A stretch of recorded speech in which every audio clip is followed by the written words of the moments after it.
Every ambitious goal begins with an illusion. Whether you decide to write a book, launch a business, run a marathon, learn a new language, or change careers, the destination feels exciting enough that you begin mapping the journey almost immediately. You estimate how long it will take, you imagine the milestones along the way, and you even picture the person you will become once you have arrived. The timeline usually feels reasonable because in your mind, you've already walked the path. Only later do you discover something surprising. The journey you planned never actually existed. It was a simplified version of reality, constructed from a distance. And when reality inevitably fails to resemble the plan, many people reach the wrong conclusion. They assume something is wrong with them, when in reality, they've only encountered the journey that was always there.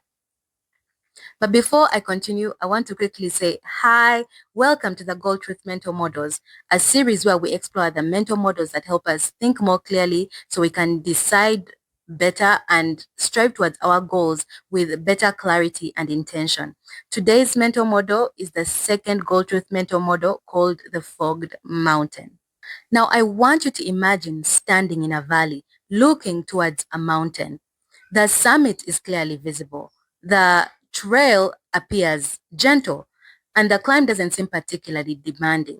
So from where you are standing, it's perfectly reasonable to believe you will reach the top by noon. But the moment you begin climbing, the mountain starts revealing what distance concealed. Loose rocks slow your pace. The trail bends around ridges you couldn't see from below. The weather changes without warning, and sections of the path disappear before revealing themselves again. So the mountain hasn't changed, but you have gained information that wasn't available to you from the valley. This is the essence of what psychologists call optimism bias, which is our tendency to underestimate the effort, time, and complications involved in future plans. But underneath that psychology lies a simple truth. The future compresses complexities. Any worthwhile, meaningful goal always looks smoother from a distance than it feels from the inside while you're striving towards it. Most people believe burnout begins with working too hard. And sometimes it does. But just as often, burnout begins with an unrealistic expectation of what the journey would require. You see, when your plan assumes an ideal path, every interruption feels like a personal setback.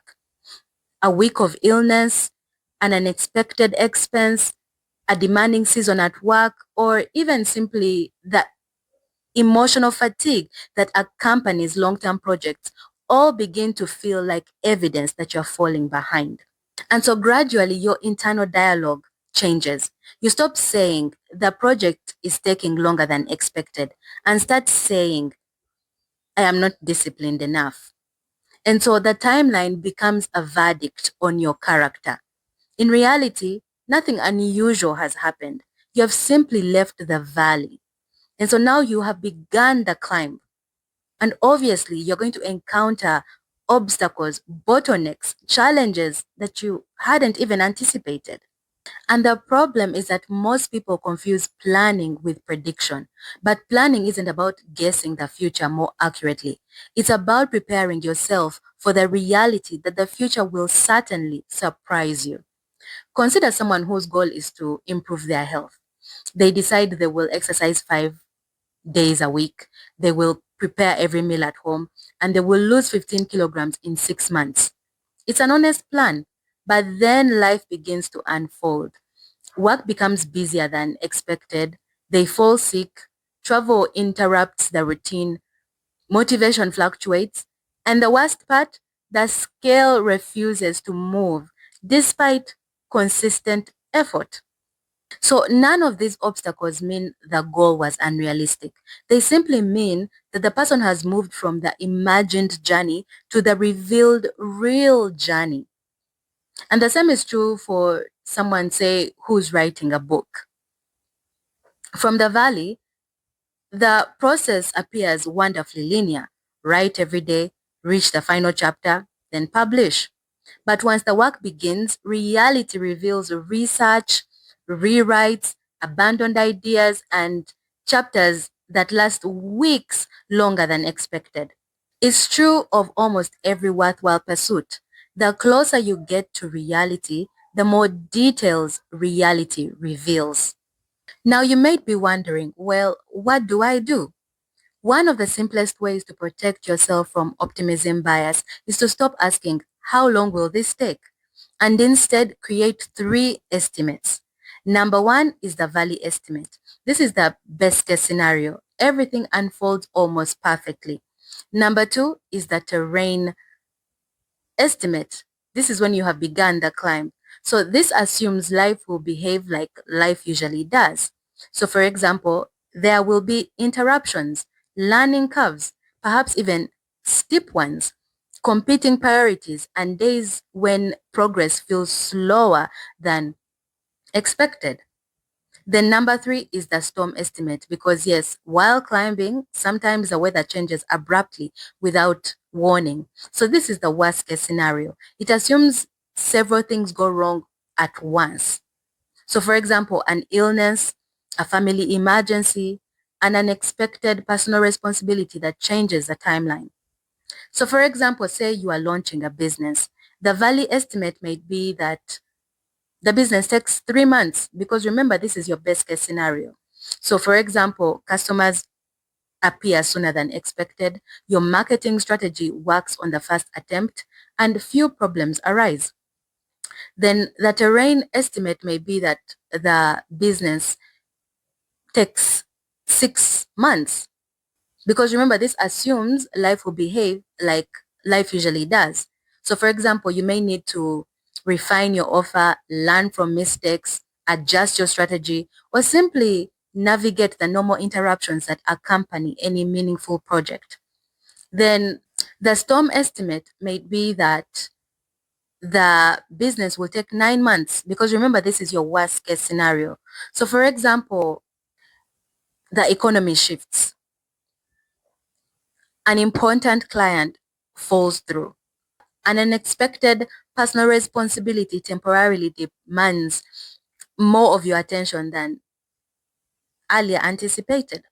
Most people unknowingly commit themselves to the valley estimate. A wiser approach is to build your plans around the terrain estimate while keeping the storm estimate in mind.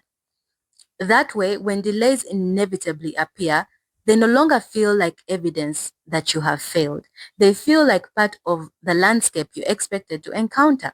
So here's the goal truth. There are always two versions of every goal. The version you imagine and the one you eventually experience. The first one exists in your mind and the second one exists in reality. The distance between them isn't a measure of your inadequacy. It is simply the information that distance couldn't show you. And once you understand that, something important changes. You stop treating every delay as a referendum on your discipline. And you stop abandoning your goals simply because they are taking longer than the original estimate. And you also stop forcing reality to match the map you drew from the valley. And you begin updating the map as the mountain reveals itself. That's what resilient people do differently. They don't expect the climb to be free of fog, detours, or unexpected obstacles. They expect those things, adjust accordingly, and keep moving. The mountain is almost always farther than it looks from the valley. Knowing that does not make the climb easier, but it does change the way you climb. You stop rushing, believing you are behind. You stop wasting energy fighting the existence of the terrain. And you stop interpreting every obstacle as evidence that you chose the wrong path. And instead, you start paying attention. You adjust your pace when the terrain becomes steep. You prepare differently for when the weather changes. And you learn from the landscape instead of resenting it. Once you understand that the fog was always part of the climb, you no longer see it as a sign to turn back. You see it as information that helps you to keep climbing. If this resonated, my book, The Goal Truth, explores the deeper internal systems behind sustained goal achievement. Understanding them will help you pursue your goals with greater clarity and consistency. Its accompanying workbook offers practical exercises designed to help you identify the gaps between where you are and where you want to go and create a clear path forward. Thank you for watching this video. I'll see you in my next.